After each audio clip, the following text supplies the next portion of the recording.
since last 2-3 days with a lot of investors that the world is in a tizzy.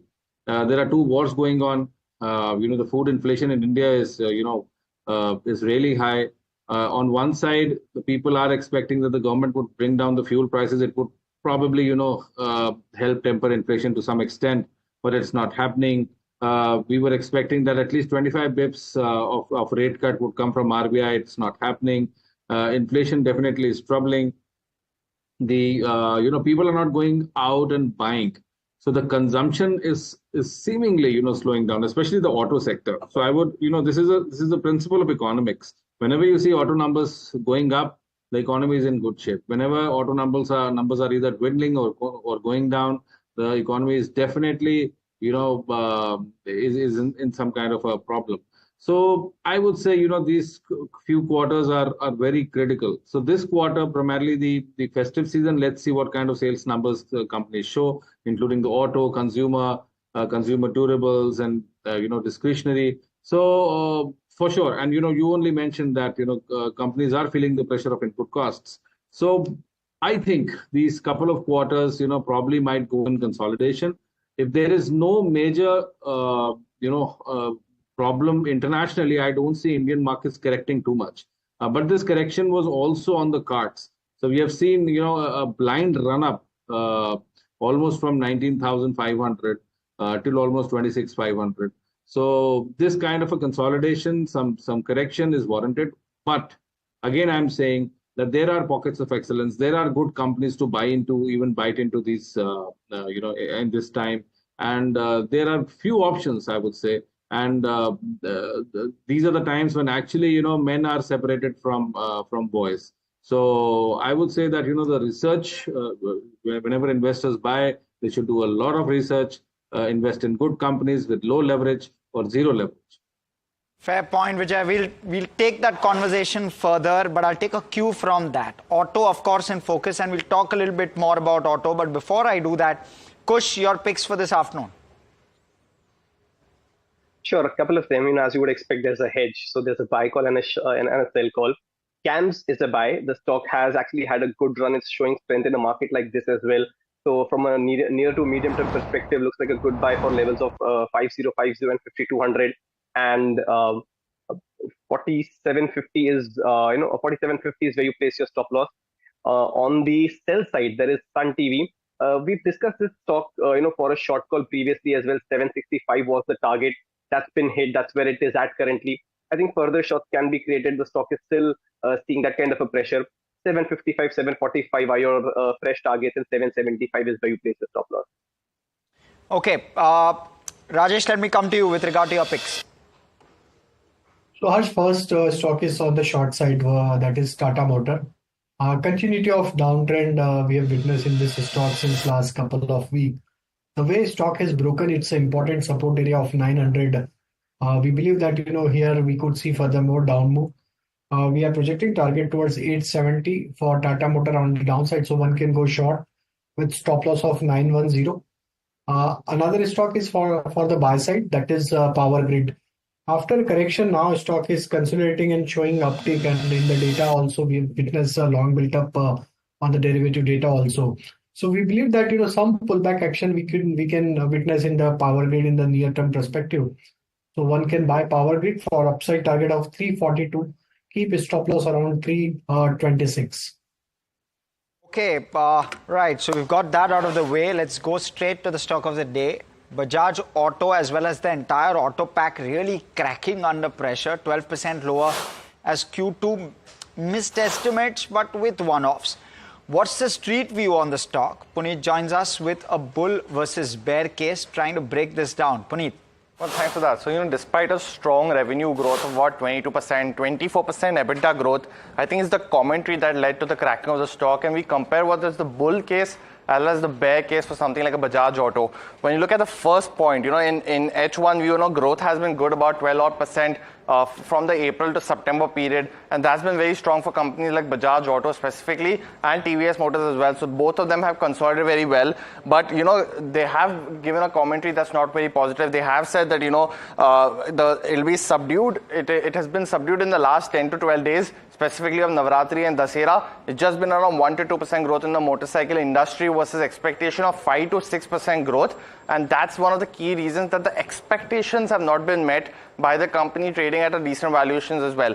When you look at the next point and we compare, the bull case scenario, they are trying to launch newer models. So we are expecting a Pulsar 125cc launch again, a sportier one this time, which will be in the N line specifically. That is expected to aid growth as well as the market share. But specifically in the 125cc, they have lost 360 basis points of market share in this particular year, a year when 125cc was expected to boost the company's sales as well as market share. So they have got huge competition from the likes of Honda, who have gained 770 basis point market share, and that's come at the expense of someone like a Bajaj Auto.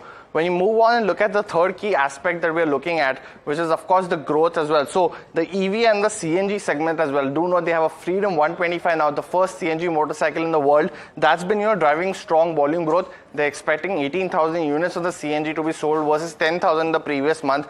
And EVs, they have the number 2 market share in terms of the only EV two-wheeler scooters. So 21% market share, just a shy of Ola, which is at 27%, but it's doubled from 11% that they had in the same time last year. On the other side, EV sales are also lower price compared to the traditional portfolio. So their average selling prices are lower. That's also impacted gross margins by about 130 basis points in this particular quarter, and going forward as well. As this cheapest variant sells more, it's going to impact margins going forward as well. Finally, we have to talk about valuations of the company. Currently trades at 31 times price to earnings on a bull case, while we can compare it with someone like a TVS Motors that trades at 40 times price to earnings for FY26. It is expensive because when you compare it to the likes of, that its 10-year average has been around 19 times price to earnings, currently trading at 31 times. And what's interesting is that someone like a Hero MotoCorp trades at just 22 times price to earnings, and it's expecting a better rural demand recovery in this particular year. And that's why it might be, apart from what Bajaj has said, it might also impact TVS's outlook and commentary. But overall, it's a tough day for Bajaj. Expectations not been met, Hersh, in this particular quarter. Back to you. Oh, thank you so much for that, Puneet. Let me bring on board. First, let's focus in on the business actually. So Ashish Shukla, CEO at Fort Point Automotive, to try and understand whether is this just a 15-day problem or whether this problem is actually going to trickle through for the full quarter and for the full festive season. Mr. Shukla, first off, welcome. Want to try and understand. So has growth been sluggish at all in the first 15 days? Is that something that even you at your dealership is seeing in terms of on ground? See, if we comparison the Navratri Dashera from last year to this year, it is almost a little bit growth on it. Average if we see 10 to 15% growth is there.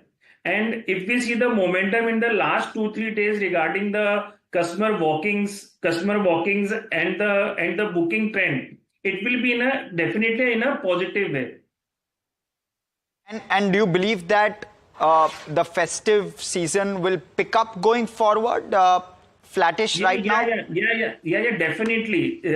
Like I have said, from last 2-3 days now, the walkings has been increased. The booking momentum is good. So what I believe is it's just starting. It is little bit late, I think so. 2-3 days are late because after the Dashera, 2-3 days are little bit normal. But from last 2 days, it has been get up the momentum. It has get up the momentum because the walkings, the showrooms, now the showrooms, the customer has been reached in the showrooms. So that is a very plus point. And from last 2 days, the booking momentum is quite good also. And why do you believe that it's taken a bit of time for the pickup in terms of festive demand this time around? See, actually what happens, जो दशहरा का जो pipelines था, दशहरे की pipeline already हमारी अगस्त में create हो चुकी थी, तो वो एक लिटिल बिट ऑफ बस बीच का रहता है कि जब कस्टमर थोड़ा सा, क्योंकि जिनको लेना था वो they have already taken in the Navratri Dussehra, now the everything is planned for Dhanteras and Diwali. So little bit of 2-3 days हमारा little bit are lacking are there, but afterwards it has been recreate the things. Or and where is the demand maximum coming from? Where are you seeing the maximum traction? Just talk us through where the queries are the most. Where are you seeing demand from? In what segments? Basically, if we see the largest demand, if we see in the MSIL, is in the entry segment. So entry segments में when the festives comes, the entry segment plays a very vital role for creating a volumes. So if we see the entry level K10, WagonR, these models are creating a very big buzz to our industry. Secondary, apart from it, nowadays, the second segment which has been plays a very vital role is the XUV segment, like Grand Vitara. Grand Vitara playing a very vital role in the growth of Nexa in the Nexa vertical, and it creates a great volume in this festival month. Point taken.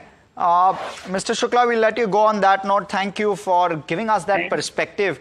I also want to welcome on board Gurmeet Chadda, Managing Partner and CIO at Complete Circle. Gurmeet, always a pleasure having you.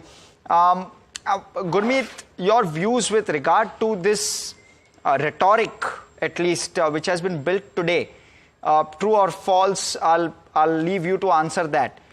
Festive demand muted in your view? I think it's a little too early to generalize this. Yes, it started maybe on a slightly more softer note than I think all consumer good companies, automakers were expecting. But we have state elections one after the other. There's a lot of cash transfer which is happening to different streams by different governments, and I think there are some early signs of rural demand likely to pick up.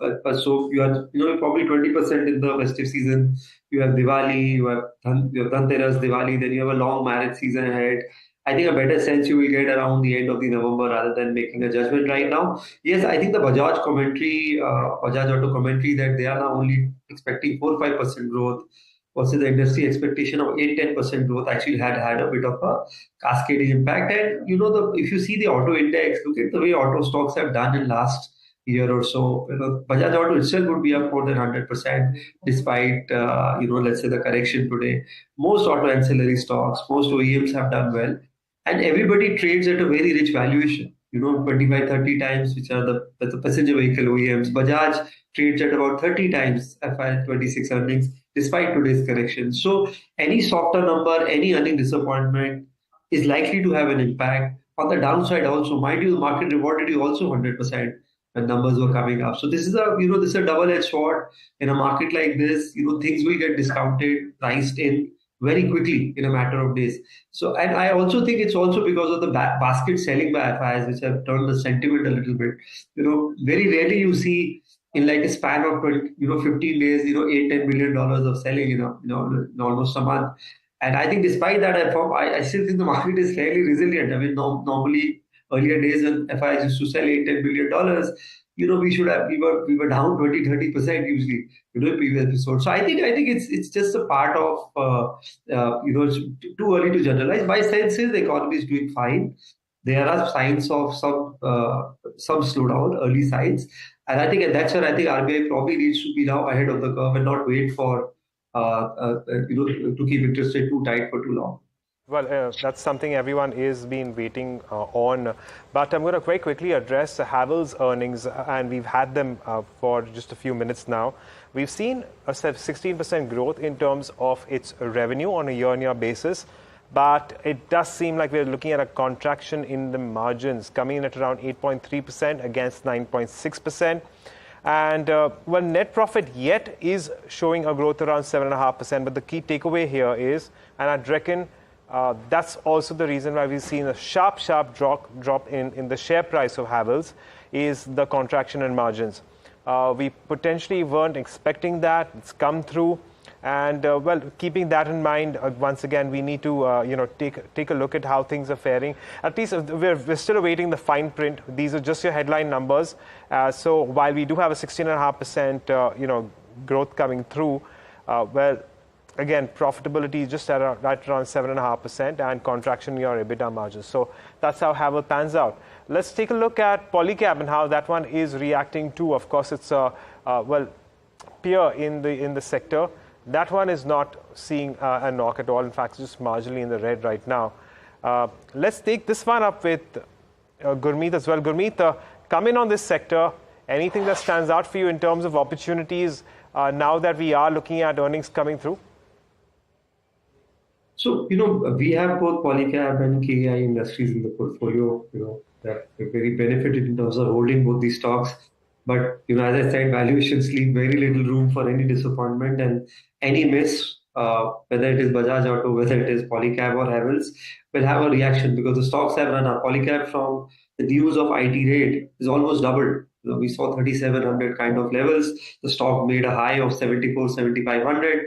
Couple of days back. So rich valuations leave very little scope. But I think, what's good with Polycab is that they're gaining market share. There's a revival in the housing demand. There's a revival in the overall infrastructure work.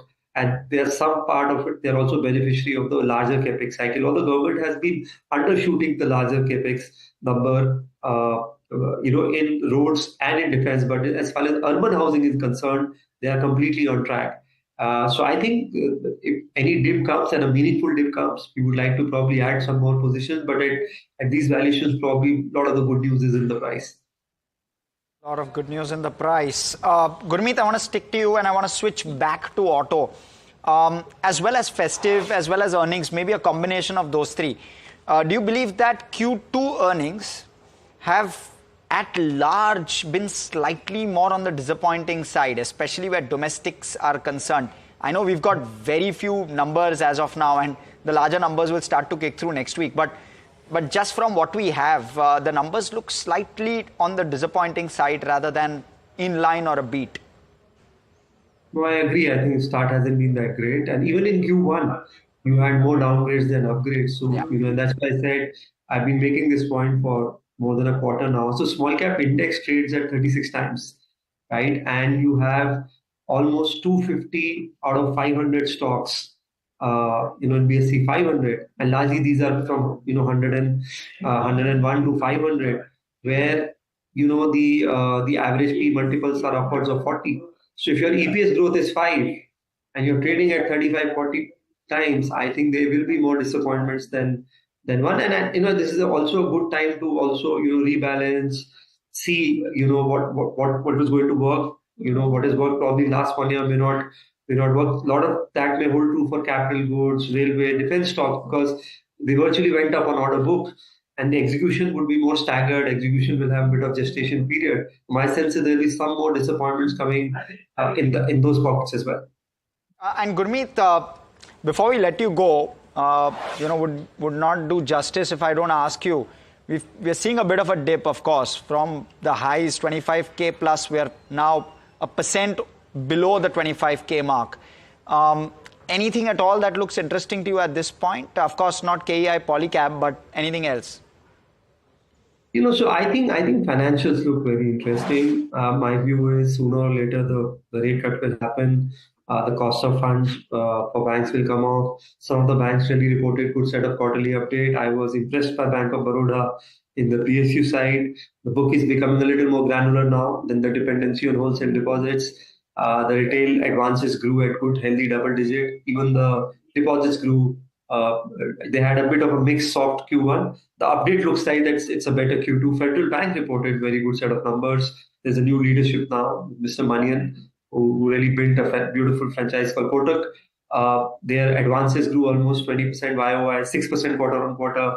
The deposit also grew almost 5% quarter on quarter. And I think it still trades at about 1.1, 1.2 book. Similarly, some NBFCs, there is a small few NBFCs we like, something like, for example, Ugrow.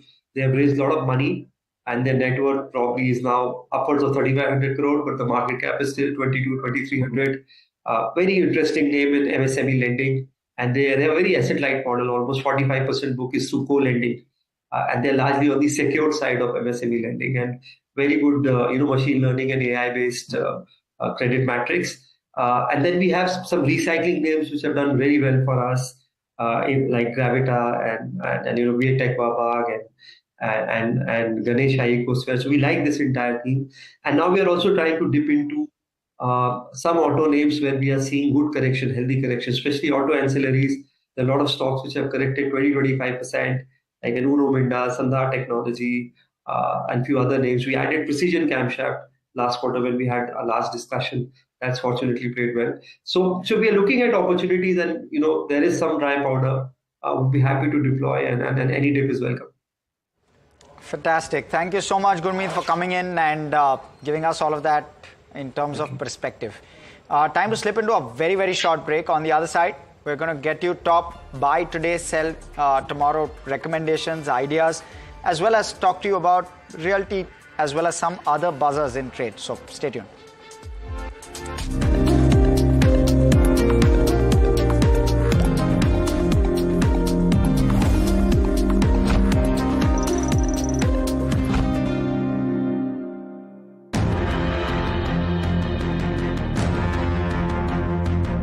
Is Kamala Harris ahead of Donald Trump? Politics in America, of course, has become a blood sport.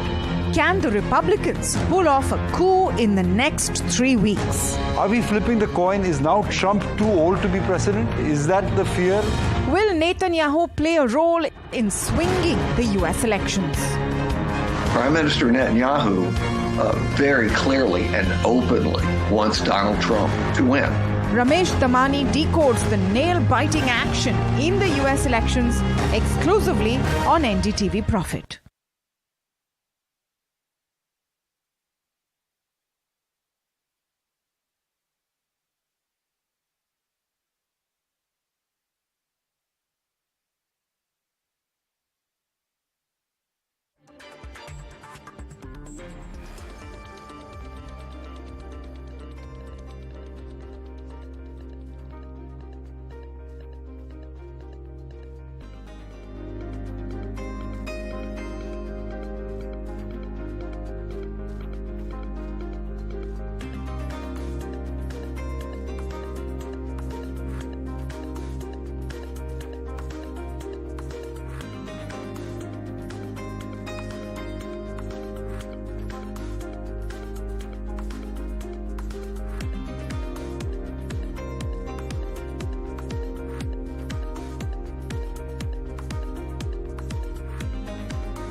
Welcome back. Another sector on our radar is realty, which is now trading with deep cracks. And my colleague Anushi is now joining us to tell us what is triggering this particular move. Anushi, over to you.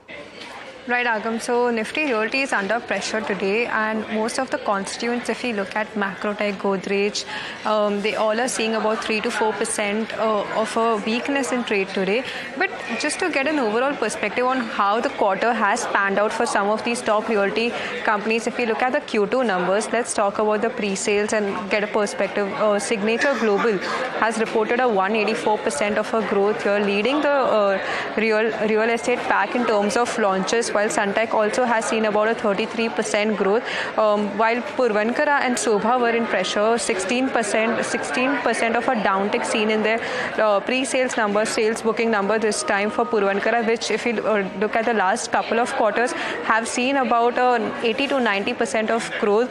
Even Sobha, if you take in perspective, now this is one of those real estate stocks which have seen the maximum gains in this last 6 months and even 1 year period, but from there it has been in a corrective mode. If you take the last 1 month an example, they reported about a 23% of a downtick in launches. Coming to how the companies have performed against their guidance of FY25, so Signature Global has already achieved about 59% of their guidance. The FY25 guidance stands at about 10,000 crore. And the company, in conversation with NDTV Profit earlier this month, also stated that the 16,000 crore of launch mark they expect to complete by December itself. So Signature Global remains on a strong footing. Sunteck has achieved about 41% of guidance. In fact, most of the companies that we are looking at is 41 to 50% of guidance that they've already accomplished, with Kolte Patil Developers reporting its number. You hear strong action in trade today, with Kolte Patil seeing strong 22% growth in their pre-sales number as well. So commentary awaits on Q3 and Q4, because Q2 was a softer quarter for most of these residential players, but demand momentum ahead of the festive season continues to be strong as per the management conversations we've had. So focus remains on how the launch pipeline will pan out in the future. Even if you look at some of the factors to continue supporting this real estate upcycle, new supply has witnessed about 19% of a drop, so inventory overhang has not remained as a concern. So with this low inventory and higher demand, we are also seeing this pricing growth which has remained in double digit. But it is now to be seen whether this pricing growth will stabilize from year on going forward, or will this sustain, because this will also result in the number of units being more expensive. So it is very important to track the metric of pricing growth going forward, and also interest rates cuts potential in the future on how this would impact the real estate factor is another key area that one should focus on. So this is overall what are the trends that are emerging in the quarter gone by, and what we can await and watch for in the next upcoming quarters as they go forward for real estate. Anushi, thank you so much for joining us and giving us those trends with respect to real estate and how things are faring.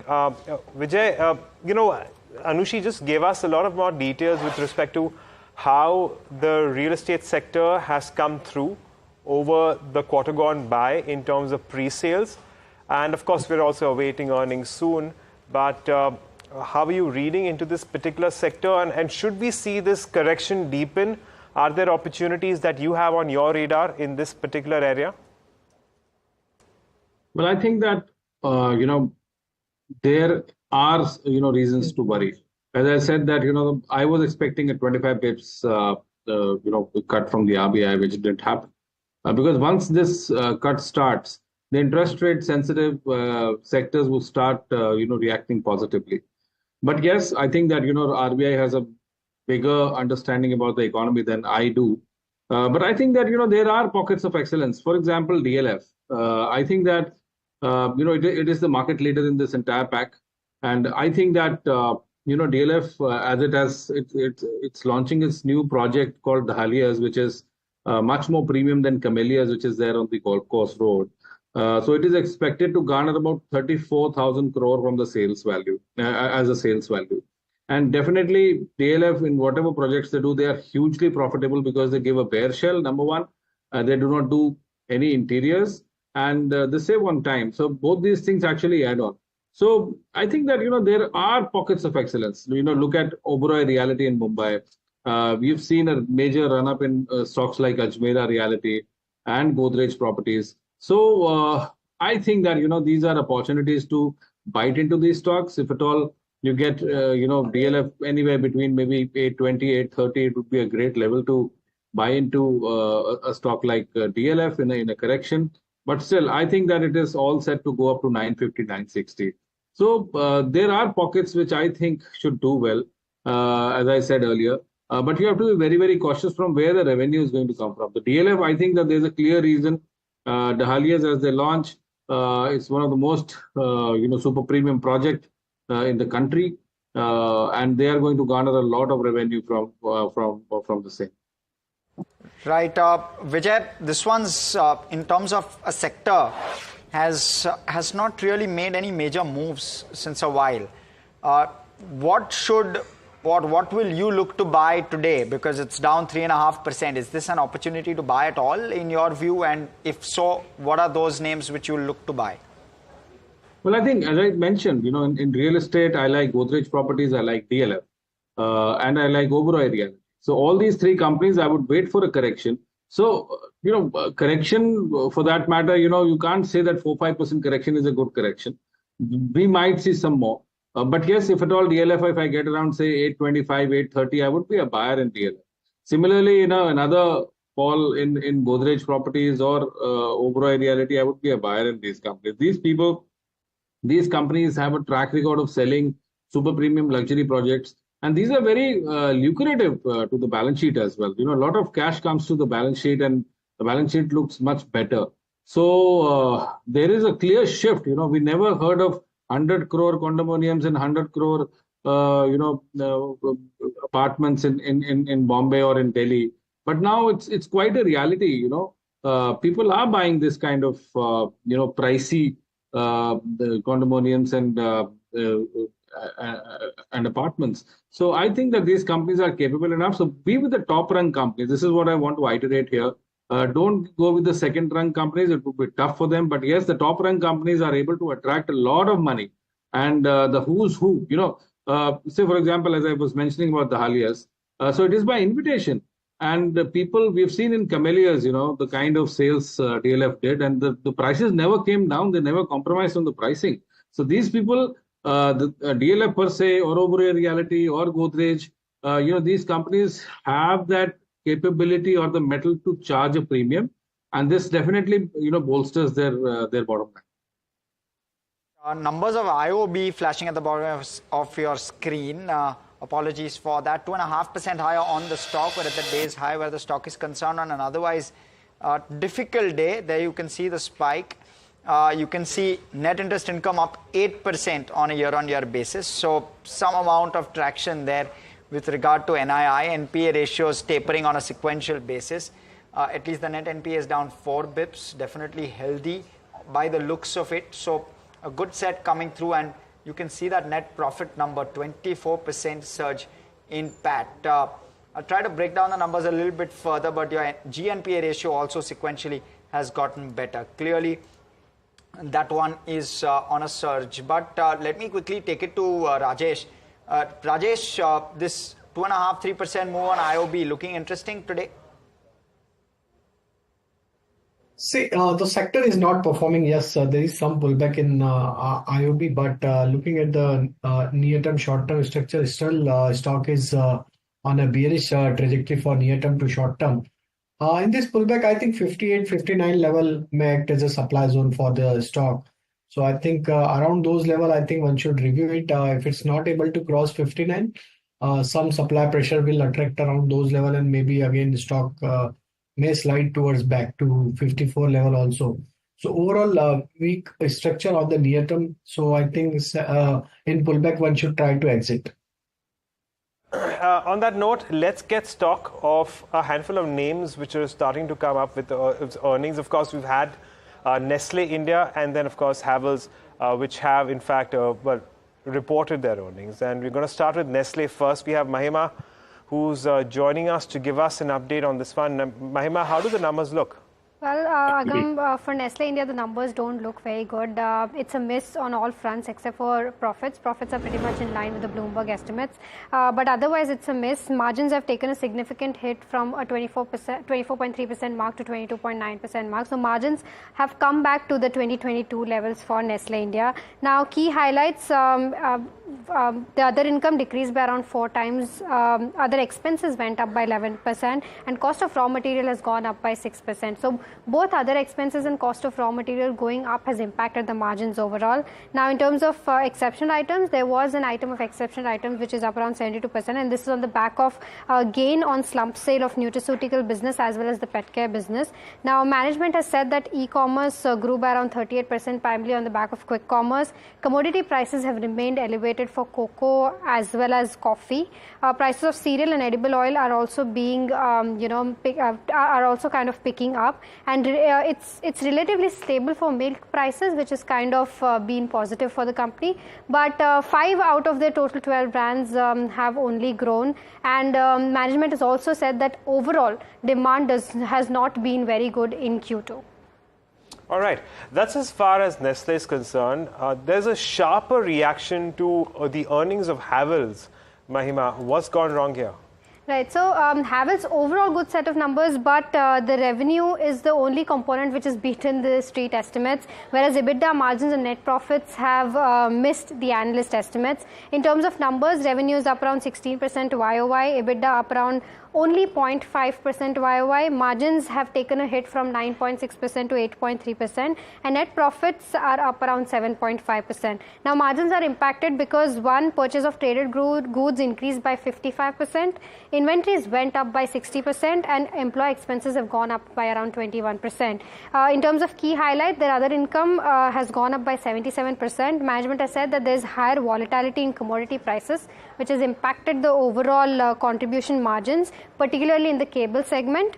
Festive season shift has led to an advancement of A&P spends also in Q2, and industrial switchgear growth was impacted by a higher base due to large institutional orders last year. In terms of volume growth has been robust, sustained in lighting, and pricing in the lighting space is gradually stabilizing. And lastly, emerging categories is the segment that is continuing to improve and showing growth for Havells. Okay, so Havells there, and of course Nestle. Kush, your views on Nestle, 2.5% lower in trade today. Well, but this is on the back of a steep fall that the stock's already been having since it hit that 2,800 mark or thereabouts, right? I think from a near-term perspective, you're looking at 2350, as the immediate support. If that is held on to, then the stock might continue to consolidate for some time. But the ferocity with which the stock's going down, there's a possibility, that could perhaps be tested and broken. And then, you're looking at levels of about, 2275 on this one. So don't venture a trade just yet, while, a dent on a stock like Nestle becomes a very attractive medium to a long-term buy. You might just want to hold up because, the falls just accentuating and aggravating as the day progresses or comes to an end. Rajesh, coming on BSC, would today's fall call it an end to the uptrend that we've seen of late? And at this point in time, what are the levels that you would be watching out for towards the long or the short side? Of course, you can't go short on BSC because it's only a cash stock, but in terms of some key levels that you're keeping an eye on? Well, I think, yes, some profit taking is happening in this stock. This is a third day where we are seeing that, stock is making lower high low. That clearly shows that, looking at the market condition, investors are taking some profit on table. So I think maybe stock can slide further. 4100 is the next level where we are focusing. That is coincide with its 20-day moving average. So I think those who are still holding the position, they should trail their profit stop loss towards 4100 level. If it slips below to 4100, I think one should exit. Then there would be furthermore, supply pressure we can see in this counter. So I think trail stop loss towards 4100 if you are still holding the position in the BSC. Right, Vijay, these consumer names, right? We just spoke about one being Havells, one being Nestle. Weaker set of numbers. Is that likely what we're going to see even on other consumer names coming through, and is that at all a concern? Definitely, it is a concern. It's about disposable incomes going down. When you talk about discretionary products and talk about, these top-rung FMCG companies, so people generally tend to barge into malls, if they want to buy one toothpaste, they buy three because there's a scheme on that. Yesterday, I was in one of the malls and I was in Croma, which is a large Tata Group retail store. Not even a soul there, it's Diwali time. And it was 6 p.m. So it was not either afternoon or morning. 6 p.m. is a good time for people to throng into malls. So definitely this is worrisome. And that, we are seeing some things in, Havells and the likes of Nestle, you're showing Tata Consumer on the screen. So definitely, I think that due to the inflation, the disposable incomes going down, the taxation being pretty high on everything, I think that, government seriously needs to think about leaving more money into the hands of people. So if at all you tax people so much, even the fuel prices, which I think that should come down, and there should be some kind of a Diwali gift to people, that what good news is there to propel the markets, let me tell you. So I was going through some data, 65,000 crores of selling which has happened, in the last, in this month only. So, the FIIs are selling, lock, stock and barrel, and this is not a good sign for sure. So if at all Indian consumers need to throng in and do some more buying, there has to be more, the disposable incomes need to grow. So I think that this is kind of worrisome, and these 2 quarters would definitely decide the way forward, because these 2 quarters are the best sales times of the year. Well, that's your view on the consumption space in general. But is it time to buy the dip? If yes, which sector should we look at in the long term? Well, we spoke to Vikas Parshad of M&G Investments and asked him about his top sectoral picks. This is what he had to say. This year, it was more split between CVs and two-wheelers. If you look at healthcare, we have consolidated our pharma holdings, we have consolidated our hospital holdings, but we have exposure to those as well. There's no pattern when it comes to market cap. We're just looking at long-term prospective returns. So in the pharma sector, we have some exposure to companies that are sub $3 billion market cap, and then we own some that are much larger. Hospitals, we own the large hospital companies, but then also some of the small ones as well. So it's a pretty diverse portfolio. We own the metals companies, but again, we've been through this exercise of culling some of the smaller positions and concentrating our capital on what we think are leaders. What is a clear gap in the portfolio, but by design, is consumer staples. The first few days after the election results came out in June, there was a big rally in staples. We used that rally to reduce our exposure. We have more zero weights in that sector than in any other, and we've consolidated our holding. But it's still into consumer-facing names. It's just not consumer as is defined by the staples companies. So if you look at the air conditioning sector, for example, we are there. If you look at hotels, if you look at real estate, we are very much exposed to the Indian consumer, but more towards the high end now than before, and much less to the staples sector. Okay, 3:20 p.m. We are on this Thursday afternoon. Let me quickly take it across to Kush. Kush, STBT, BTST, ideas? Well, given the texture of the market, I think STBT is warranted. Bharat Forge, that's the stock that I've chosen for an STBT trade, has been falling off for a while now. 1800, being the high point that it has touched ever since the 20 and the 50-day moving averages have been a resistance for this one. Every rise has been a supply zone. So from a near-term perspective, I think this pressure could continue. It could test the recent lows that it made around the 1435 mark. So that's your first target. Then, the 200-day moving average comes near the 1410 mark. That's the second target. For targets of 1435, 1410, Bharat Forge is a short 1500 being your stop loss. Rajesh, yours?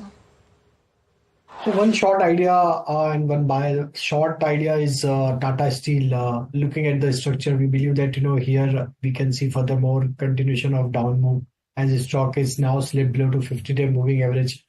We believe that the next target on the downside we can see towards 148 to 146. So one can go short in Tata Steel future with stop loss of 156. And the stock where we are focusing on the buy side, that is HEG.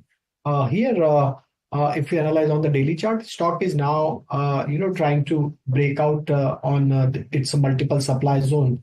Looking at the near-term, short-term structure, stock is in bullish trajectory. We believe that as the stock is now trading near to 2570, I think if it's hold 2560 level tomorrow, so I think there could be some follow-up buying action towards 2630 to 2650 kind of zone. So HEG is buy for BTST with stop loss of 2545.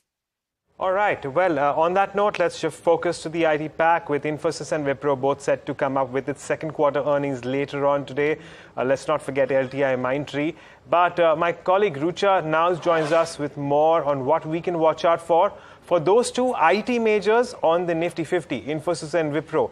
Rucha, what can we expect this time around? Right. Hi, Agam. So Infosys will report its results first. What to expect here is that revenue may rise around 3.5%. Margin largely to come flat at 21.4% versus 21.1% in the last quarter. Net profit, however, may rise by 7%. Well, key things to watch out for is, of course, the guidance. Now, one key thing to note here is that the street has already baked in a 50 basis points increase in the guidance, and revenue Infosys had guided for around 3 to 4% of revenue growth for FY25 in constant currency terms.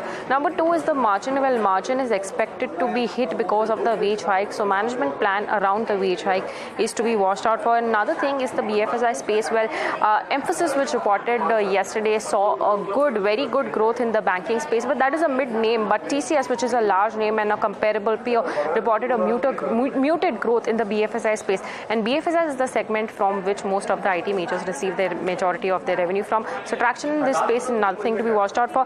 Lastly, conversion of deal wins into revenue is to be watched out for, because this also has been under pressure for most of the IT names. Moving on to what to expect from Wipro. Well, Wipro will come after Infosys. Well, Wipro is expected to guide around 0.5% to 1.5% for the third quarter. Recall that Wipro gives quarterly guidance unlike its other IT peers. Another thing apart from the guidance to be watched out for is, of course, as I said, for Infosys also the margins, which can be impacted because of wage hike. Now, in terms of Wipro, well, 1 month is expected to be impacted because of the wage hike, and the third quarter is completely expected to be affected due to the wage hike. Now, demand trajectory in the BFSI space is also to be watched out for, but the Capco business, the business from which consulting revenue and the discretionary spend that is coming in from the clients is the major thing to be watched out for in Wipro, because if clients are really incorporating more IT budget, Capco business will pick up. But if Capco is muted, we likely infer that clients are still cautious because of the macroeconomic uncertainties. Lastly, briefly talking about the numbers, revenue expected to rise by 1.4%, margin expected to come in largely flat at 16.3 versus 16.5% last quarter. Net profit largely expected to fall minorly by 0.2%. All right. Well, Rucha, thank you so much for joining us and getting us what we can expect from Infosys and Wipro. But let me take this question up with Vijay. Vijay, what are you making of the IT sector in as a whole? And from earnings that you've seen so far, what you expect going forward, anything that stands out for you? Well, I think that IT is the saving grace, and it is one of the most conservative sector, IT and pharma, with rupee falling and dollar strengthening. IT supposedly is, I would say, a safe haven. But I think that if you want to be among the IT companies, I think Mphasis is a great company to buy into. Wait for some correction; it's up today. Even TCS at these levels, HCL Tech. I won't say Wipro, because Wipro somehow, I think that there are better options available. So I think that TCS, HCL Tech, Mphasis seemingly are good companies to have in a portfolio buy around here. I'm just trying to find some big movers, but let's just take a view on Mphasis, because that's moved 5% in trade today. Kush, what do you make of this move? Bad one at all. There was a falling trend line resistance plus a convergence of some of the key averages around the 3,000 mark. The stock's comfortably above that on the back of good volume. So I think this move could perhaps continue. There is resistance around the 3180, 3200 mark, which also happens to be the recent high. But if you're into it from a trading perspective, then it's not a bad target to look for. I think once that is taken out, some of the momentum indicators will also pick up steam, and the stock could head to 3330 levels. On the whole, consolidation, a good breakout on the back of good volumes. If you don't have, you could enter for targets of 3200 and 3330. And your stop loss now comes in a little deep, but about 2950 thereabouts, where the averages converge. Okay, well, on that note, taking a moment to thank all our three experts, Vijay, Rajesh and Kush, joining us and taking us through their views on the markets and several discussions that we've taken up over the last 1 hour of trade. Well, with that, it's also time to bring a wrap as to how the markets have panned out. It's not looking like a very good day of trade for the Nifty, which has come down by around nearly 1%. The Bank Nifty certainly has taken a sharper cut of exactly 1% at the moment, inching towards 51,000. If you consider the key movers on the Nifty 52, well, you do have weakness across. We don't have very encouraging signs. And Bajaj Auto looking at a sharp knock of around 13.2%. So there's been no respite at all, no buying. And along with that, something like a Hero MotoCorp has recovered just a tad bit from its day's lows. And Nestle, of course, are again reeling under pressure. Shriram Finance and M&M also down by just as much. And the gaining end, we do have a handful of gainers, but most of them belong to the IT sector. Infosys strong ahead of its earnings. And besides that, we have some gains in Tech Mahindra. But, for all the other gainers, advancing by less than 1% in today's day of trade. And as you can see, in terms of the advance decline ratio, well, it's nearly one gainer for, well, 4 losers on the Nifty 50. So not the best day of trades. Let's very quickly take a look at the advance decline ratio, and then we can hand it over to Hersh to take us through the broader market. So it's about one gainer against 4 losers, and that's exactly how it's panned out in the broader markets too. Harsha, how are the broader markets looking? Yeah, absolutely. Let's pull up the Nifty mid-cap, 1.7%. Now, you slipped around 20 bips or thereabouts, but the slip has been sharp when you're looking at it for the full day. And the Nifty small cap, oh, that one's really moved, 1.5% now lower. Can we have the intraday chart for the Nifty small cap, if we can? Likely seeing a bit of more pressure towards the fag end of the day. There you go. That's exactly what we're seeing. Now, in terms of stock movers, so we've closed for the day. The Nifty Realty, among the broader markets, the Nifty Realty was under pressure. Let's pull up the sectoral heat map if we can. There you go. Under pressure, if we can pull up the sectoral heat map. And within that, the Nifty Realty is the top loser for the day. We've closed that way. Nifty Auto, of course, under terrible amounts of pressure as well, 3.6% lower. But that's how we've played out. Only the Nifty IT insulated from that sea of red that you see on the screen. Let's pull up the BSE 500 top gainers, top losers. And likely, we're seeing some bit of IT, at least among the gainers. Also, we're seeing cement, Heidelberg Cement. HEG has done well, 4% or so higher.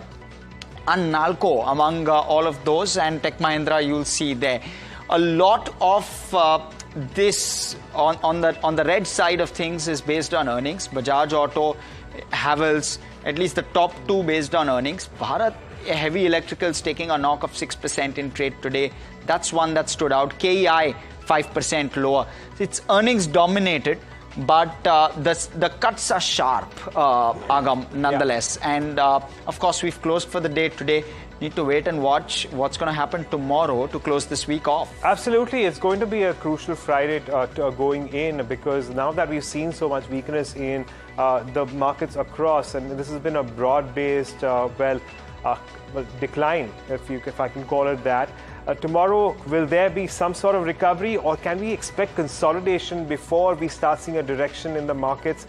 That's certainly going to be a wait and watch. But for now, 24,700 is in danger, and that's something that a lot of your traders in the near term will watch out for. But on that note, it's a wrap on this edition of India Market Close. Lots more lineup on the other side. Stay tuned to NDTV Profit.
The US presidential election is now just days away. The question that a lot of you are probably asking is Kamala Harris in the lead, or has Donald Trump managed to take pole position yet again? What could tilt the balance? Now, all of those questions are valid, and in fact, we're going to talk about it on this edition of US Election Watch with Ramesh Tamanna. My name is Alex Matthew. Joining me in studio is our very own cephalogist on the US election, Ramesh Tamanna. Ramesh, pleasure as always having you. Thank you for your kind words, and I am a great student of the US electoral process, so it's a great privilege and a pleasure to come and talk with you about it. Okay. Now, comedian Will Rogers has said that a fool and his money are soon elected. And that's an interesting question, interesting statement, because it's something that you were talking about as well. It's about the money that they're able to raise and the fact that Donald Trump is being able to raise money. Well, actually, that's not quite true. Oh? Money is the mother's milk of politics, yes, especially in America. And how did they get Biden to resign from the, not to be rerun the office? Nancy Pelosi and her, hench people, if you will, to use a bad word, told them to stop contributing. Yeah. And without the money, Biden knew he couldn't run. The game was over. The writing was on the wall. Yeah. Kamala Harris came back. The Democratic donors came back. Surge of poll. In fact, she's out keeping money than Donald Trump. She's raising far more. In the last 3 months, she's raised almost $1 billion. Wow. Which is the record amount.